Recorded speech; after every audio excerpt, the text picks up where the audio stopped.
I think maybe just taking it slow and finding a day. I know for me, toward when I was a senior in college, SU, I had a period where it was like just big, major burnout. You know, I started having panic attacks for the first time in my life at like 21 years old. Dear Lord. And it was just like super stressed and anxiousy kind of feelings. And I remember at that period, it was like 2017. I started every Wednesday. I would go out of town. I just go somewhere. I make like go to a museum and just walk around. Or there were always events happening at like the museums in DC, or just go out to dinner somewhere. Go hang out with friends. I started. It used to be at that time for like a year or two. It was every Wednesday, and then my schedule changed. But just making sure that I was doing something where I was taking myself out of, because at this time I was in college, I was working, I was doing Doris, it was a lot of different things happening, and it was just kind of like my 24-hour clock was never ending. It was always going Yeah. from one thing to the next, to the next, to the next.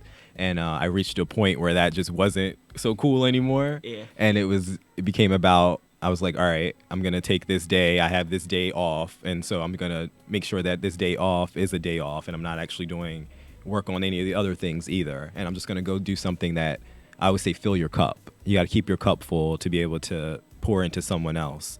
And I make sure that I go out and do something that's gonna fill my cup up, whether it's going to a book signing, hearing someone speak somewhere, going to an open mic. I do something that takes me out of all of the my Google Calendar and everything that it's telling me I have to do that day, and do something that I'm doing because I want to and because it feels good to me.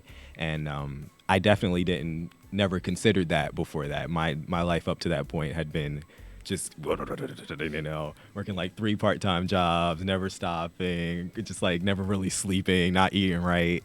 I never focused on those things. And so like eating, for example, those are ways of practicing self-care.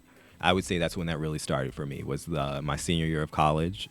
And it was just, as a result of burning yourself out, just becoming aware of the fact that you have to be aware of how you're feeling.